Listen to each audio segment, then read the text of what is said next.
வீட்டில் இருக்கக்கூடிய தோசை கரண்டி வச்சு இன்னைக்கு யூஸ்ஃபுல்லான டிப்ஸ் ஒன்று பார்க்க போகிறோம். தோசை கரண்டி எடுத்துக்கங்க.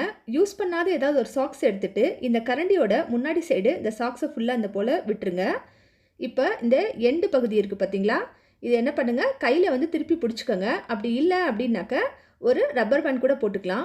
இதை நம்ம எங்கே பயன்படுத்த போகிறோம் அப்படின்னாக்க, இடுக்குகள் இருக்குது பார்த்தீங்களா, பீரோ வச்சுருப்போம், அந்த பீரோவோட இடுக்கு இருக்கும் பாருங்கள், அதுக்குள்ளே வந்து நம்ம தொடப்பத்தை விட்டு துடைக்க முடியாது. அதனால் இது போல் ஒரு சாக்ஸை ஏதாவது ஒரு கரண்டிக்குள்ளே, முக்கியமாக பார்த்தோம் அப்படின்னாக்க தோசை கரண்டி வந்து நம்ம வாட்டமாக இருக்கும், அதுக்காக தான் தோசை கரண்டி சொல்லியிருக்கேன், அதுக்குள்ளே விட்டுட்டு இது போல் நம்ம தொடச்சிக்கிட்டோம் அப்படின்னாக்க டஸ்ட்டு வந்து ரொம்ப அதிகமாக படியாது.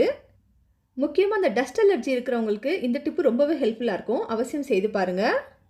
நான் இன்றைக்கி கபோர்டு இருக்குது பார்த்தீங்களா, அதுக்கு இடையில இருக்கக்கூடிய அந்த பகுதியும், அதே போல் இந்த சைடில் ஃப்ரிட்ஜ் இருக்குது, அது ரெண்டுக்கும் இடையில இருக்க பகுதியை வந்து இந்த சாக்ஸ் வச்சு தான் துடைக்கிறேன். ஏன்னா வந்து நம்ம ஃப்ரிட்ஜை ஒரு தடவை நகர்த்தி துடைக்க முடியாது அப்படின்ற காரணத்தினால.